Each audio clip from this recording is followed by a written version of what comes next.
नमस्कार, स्वागत है आप सभी का विकास लेक्चर में। दोस्तों, उम्मीद करता हूं आप और आपका परिवार रोजाना की तरह अच्छे होंगे। और आज की वीडियो में हम बात करेंगे वैद्युत द्विध्रुव के कारण अक्षय स्थिति में वैद्युत विभव की गणना करने के लिए जो व्यंजक होता है।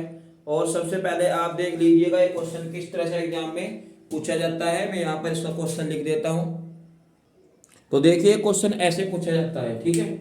वैद्युत द्विध्रुव की अक्षय स्थिति में वैद्युत विभव की गणना कीजिए, ठीक है। कभी कभी ये क्वेश्चन निरक्षीय स्थिति के लिए भी पूछा जाता है, लेकिन आप ध्यान रखिएगा निरक्षीय स्थिति में क्वेश्चन कभी कभी आता है, क्योंकि इसमें निरक्षीय स्थिति में जो है वैद्युत विभव की गणना करने के लिए वो टोटल शून्य होता है। तो इसलिए जो है अक्षय स्थिति वाला क्वेश्चन इसका बहुत ज्यादा एग्जाम में ट्रेंड करता है। तो चलिए शुरू करते हैं इसका आंसर। तो सबसे पहले आप क्या बनाइएगा, एक बिंदु बनाइएगा और ये बिंदु का नाम रख दीजिएगा ए, और इस पर आप लगा दीजिए प्लस क्यू आवेश, और इस पर आवेश लगा दीजिए माइनस क्यू, और बिंदु का नाम रखिएगा बी। ये आपको क्या है, एक द्विध्रुव है।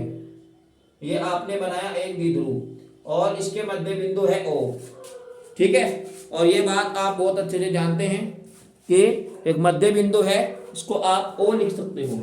और आपको ये बात भी बहुत अच्छे से पता होगा कि जो आपके पास ये ओ है, इसके दोनों ओर एक एल और दूसरी तरफ भी एक दूसरा एल रखा जा सकता है। और इसके बाद जो बिंदु ओ आप देख रहे हो, इससे मान लीजिए आर दूरी पे कोई बिंदु, आर दूरी पे जो है कोई बिंदु यहां पर दोस्तों पी है, ठीक है। तो कोई दिक्कत वाली बात नहीं है, एकदम सिंपल डायग्राम है, ठीक है। आप बड़े मजे से इसको बनाना सीख सकते हो। ये मध्य बिंदु ओ है और यहां से जो है आर दूरी पे कोई बिंदु पी है, ठीक है। और इसके बाद आपको क्या करना है, इसके बाद आपको इस टोटल दूरी का मान हो गया आपका आर। तो जब आप ए से पी की दूरी ज्ञात करिएगा तो आप लिखेंगे यहां पर आर में से इस एल को घटा दीजिए, आर में से इस एल को घटाना पड़ेगा, और ये टोटल दूरी जो है निकल कर आ जाएगी, ठीक है। तो टोटल दूरी यहां पर जो है ए से पी की जो टोटल दूरी है वो कितनी है, आर माइनस एल। क्यों? क्योंकि आपके पास ये दूरी है आर और आपको निकालना है इतना। तो इस आर में से इसको घटाइएगा तो क्या बचेगा, आर माइनस एल बचेगा, ठीक है। इतना क्लियर है। अब इसके बाद समझते हैं इसकी टोटल दूरी कितनी है। तो टोटल दूरी कितनी है, आर तो ये है यहां तक, और इसमें आप एल को जोड़ दीजिएगा तो आर प्लस एल, और ये टोटल दूरी हो जाएगी आपकी इस तरह से, ठीक है। तो आपको डायग्राम समझ में आ गया होगा,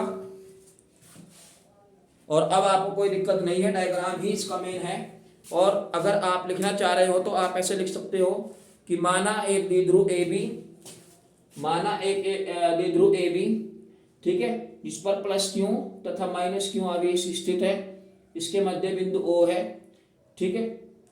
और इसके मध्य बिंदु ओ से आर दूरी पर कोई बिंदु पी है जहां हमें विद्युत विभव ज्ञात करना है, ठीक है। यहां पर हमें जो है कुल विद्युत विभव ज्ञात करना है, और सबसे पहले बिंदु ए के कारण बिंदु पी पर, और फिर बिंदु बी के कारण बिंदु पी पर विद्युत विभव का मान आपको ज्ञात करना है, और फिर दोनों को जोड़ना है, और जोड़ने के बाद जो भी आपका आंसर आएगा वो इसका, ठीक है, व्यंजक हो जाएगा। तो अब इसके बाद समझते हैं अगली बात। तो सबसे पहले मैं यहां लिख रहा हूं बिंदु ए के कारण पी पर, बिंदु ए के कारण पी पर विभव, इसको मान लीजिए V1, इसको मान लीजिए V1। और आपको बहुत अच्छे से पता होगा कि जो विभव का फॉर्मूला होता है V बराबर 1/4πε0 Q/R, ठीक है।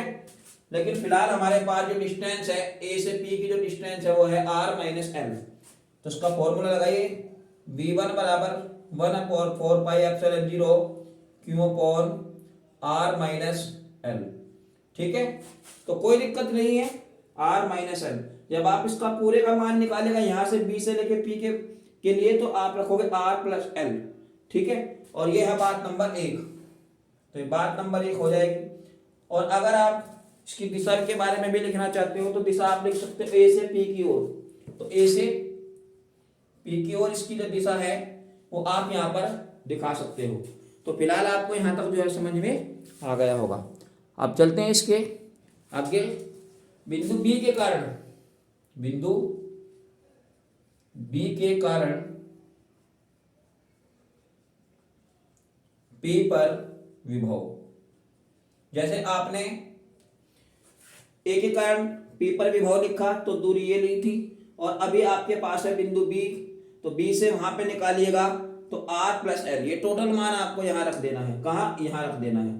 फॉर्मूला आपके पास ये वैसा ही है, ये V2 बराबर 1/4πε0 Q अपॉन, ये प्लस था ना, ये प्लस था, और ये क्या है? माइनस है। ठीक है, ये माइनस यहां लगाया क्योंकि बिंदु बी के कारण क्या है? माइनस है। बिंदु ए के कारण क्या है? प्लस है, तो प्लस यहाँ। ठीक है, तो समझ में आ गया होगा। अब इसके बाद आप लिखिएगा दूरी, तो R plus L, R plus L, और इस समीकरण नंबर 2 हो जाएगा।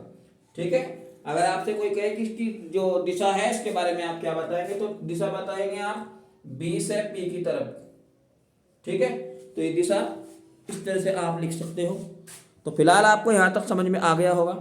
इसके बाद बात करते हैं कुल बिंदु पी पर, बिंदु पी पर कुल विभव। तो जब आप कुल विभव का मान ज्ञात करेगा तो V बराबर V1 प्लस V2। ठीक है, तो V बराबर V1 प्लस V2। सब कुछ क्लियर है।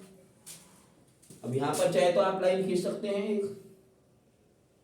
ठीक है, तो V1 का मान आप कहां से रखिएगा? ये रखिएगा। तो V1 का मान है, और प्लस V2 का मान है कहाँ? ये रहा V2 का मान। तो दोनों को जो है आप इस फॉर्मूला में रख दीजिएगा। तो फिलहाल हमारे पास है V बराबर, भाई V1 का मान कितना है? ये पूरा का पूरा, तो 1/4πε0 और Q upon R minus L plus, इसके बाद है V2 का मान, तो V2 का मान आपके पास ये है, तो 1/4πε0 और minus Q upon R plus L. ठीक है, अब ये क्या है? प्लस, ये माइनस है, तो प्लस माइनस ये इसको माइनस कर देगा। ठीक है, तो इसने इसको कर दिया क्या? माइनस कर दिया। तो V बराबर 1/4πε0 और Q upon R minus L, और ये प्लस माइनस यहाँ पे माइनस हो जाएगा, और 1/4πε0 Q upon R plus L. एक बात आपको मैं यहाँ पर बता देता हूँ, अगर यहाँ पर जो है ये मान सेम होता, यानी कि ये भी आपका प्लस होता और ये भी आपका प्लस है, तो दोनों कट सकते थे, लेकिन फिलहाल यहाँ पर माइनस है और यहाँ पर प्लस है, तो ये नहीं कटेंगे, बल्कि जो चीज़ें सेम है उसको आप कॉमन ले लीजिएगा। तो जैसे देख पा रहे होंगे सभी कि यहाँ पर जो है ये कॉमन आ रहा है। ठीक है, तो ये दोनों चीज़ें जो है सेम है, तो कॉमन ले लेंगे। तो V बराबर 1/4πε0 Q, और अंदर बचा क्या? ये तो Q बाहर आ गया, तो अंदर बचा 1/R माइनस एल, और माइनस ये माइनस चुका तू, और यहाँ पे Q बाहर आ गया तो 1 बचा, और R प्लस एल। और जैसे कि आप समझ पा रहे होंगे कि यहाँ पर एक बार प्लस है एक बार माइनस है, तो आप सबको पता होगा कि A की 2 माइनस B की 2 बराबर एक बार प्लस और एक बार माइनस। आपको ये ऐसे लिख देना है।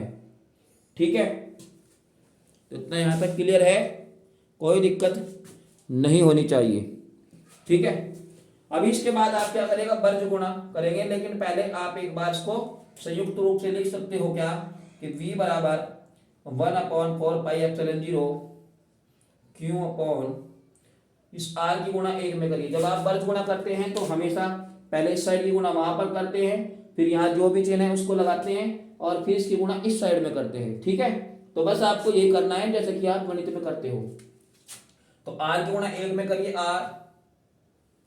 ठीक है, फिलहाल R square minus L square, तो ये तो दोनों का होएगा, एक बार प्लस एक बार माइनस।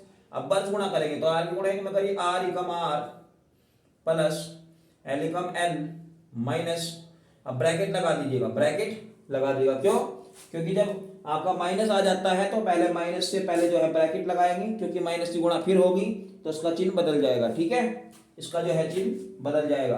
तो R की गुणा 1 में करिए R एल की गुणा 1 में करिए माइनस के एल, और ब्रैकेट जो है ये बंद हो जाएगा। ठीक है, तो v बराबर 1/4πε0 क्यू, और अंदर जो है r plus L minus R, इस माइनस की गुणा में अंदर कर रहा हूं भाई, तो ये माइनस की आर, और इस माइनस की गुणा इस माइनस में करिएगा तो प्लस एल, और बटा R square minus L square. अब ये आर क्या है, प्लस का है, ये माइनस का है, तो कैंसिल हो जाएगा फिलहाल, और एल हो जाएगा यहाँ पर 12। तो v बराबर 1/4πε0 और क्यू गुणा ये क्या है, एल और एल 12, तो 12 upon R square minus L square. ठीक है, R square minus L square, इसको आप सेम लिख दीजिएगा। तो मुझे नहीं लगता यहां तक किसी कोई दिक्कत होगी। अब आप इसके बाद यहां पर जो है क्या करिएगा, इसके बाद जो है, क्योंकि आपको पता होना चाहिए कि क्यू गुणा 12 ये होता है द्विध्रुव आघूर्ण, क्योंकि P बराबर क्यू गुणा 12, और मैं आपको जानकर दे देता हूं ये कहीं ना कहीं सदिश राशि की बात कर रहा है, तो ये सदिश राशि होता है। ठीक है, तो ये क्या है, ये सदिश राशि है। और इसके बाद आपको क्या कर देना है, यदि, अच्छा एक बात बताओ आप, ये जो आप L देख रहे हो ये बहुत छोटी चीज है, और R इसकी तुलना में बहुत बड़ी चीज है।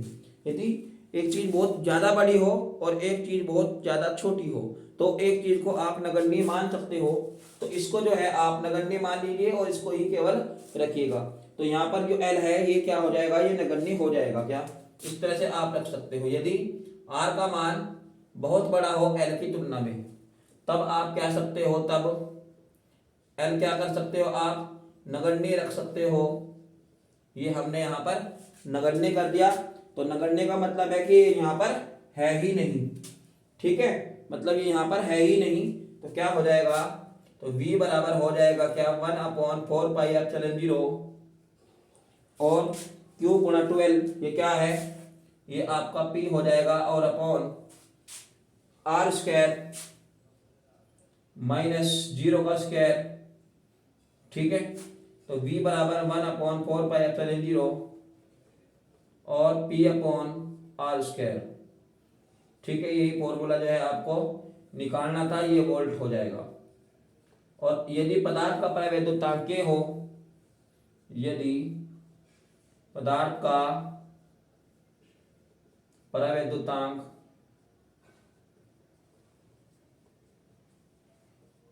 K हो,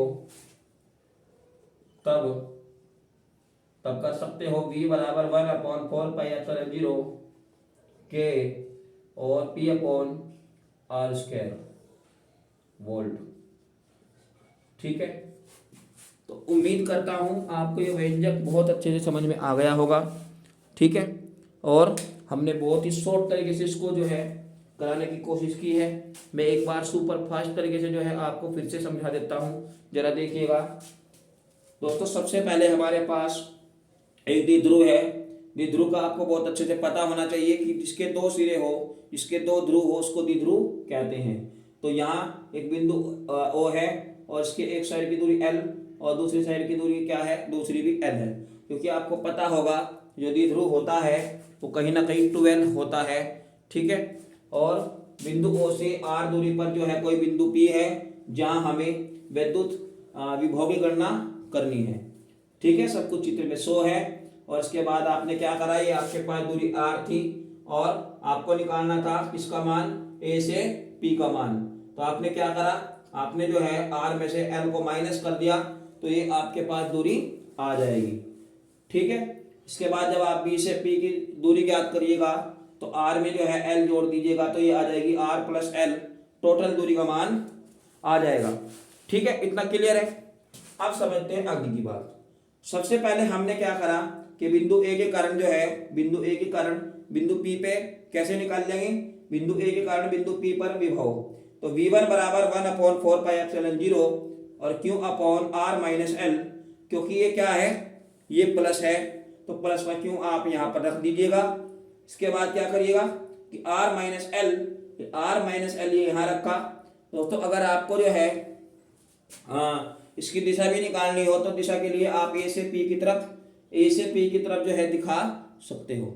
ठीक है, तो इतना क्लियर है, बहुत अच्छे से समझ में आ रहा होगा। ठीक है, अब इसके बाद करते हैं बात बिंदु बी की। तो बिंदु बी के कारण पी पर विभव आप हमेशा याद रखिएगा कि इस बिंदु पर भी और इस बिंदु पर भी, ठीक है, दोनों के आधार पे कहाँ निकालना होता है, बिंदु पी पर निकालना होता है। ठीक है, सेम ऐसा ही है जैसे आपने विद्युत क्षेत्र की तीव्रता को ज्ञात किया था, सेम ऐसा ही है, बस थोड़ा सा समझना है आपको। और इसी तरीके से ये है, तो ये क्या है, माइनस क्यों है, तो माइनस हमने यहाँ पर शो करना है। और इसकी जो डायरेक्शन है, दिशा है, वो बी से पी की तरफ है, बी से पी की तरफ इसकी दिशा है। अब इसके बाद आपने क्या करा, बिंदु बी पी पर कुल विभव का मान V बराबर V1 प्लस V2 आप इस तरह से जो है दिखा सकते हो। ठीक है, ये तो मान रख देंगे, V1 का मान आपके पास ये है और V2 का मान आपके पास ये है, आपको चिन्ह सहित रख देना है। इसके बाद आप क्या करिएगा, प्लस माइनस माइनस हो जाएगा और यहाँ से जो है कॉमन, जो चीज कॉमन आ रही है उसको बाहर निकालिएगा, तो ये कॉमन है, कॉमन आप देख रहे होंगे, तो ये कॉमन आ जाएगा और अंदर बचेगा 1/r माइनस एल और माइनस 1/r प्लस एल।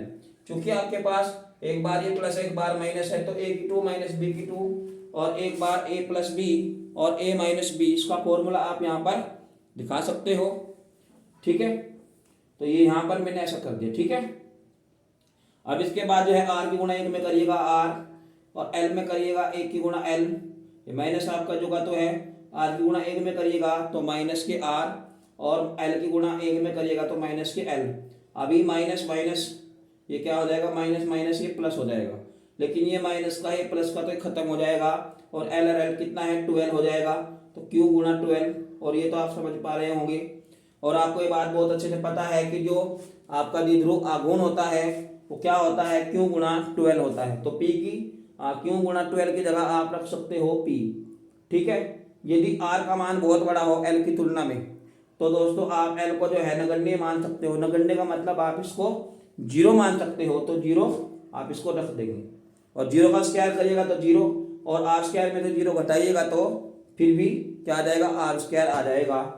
तो इस तरह से जो है आप इस सूत्र को निकाल सकते हो, कोई दिक्कत वाली बात नहीं है। फिर भी अगर आपको कोई डाउट हो, किसी प्रकार का कोई वहम हो, तो आप मुझसे कमेंट करके पूछ सकते हैं। ठीक है, तो उम्मीद करता हूँ ये व्यंजक दोस्तों आपको बहुत अच्छे से समझ में आ गया होगा। फिर मुलाकात होगी एक नए वीडियो के साथ।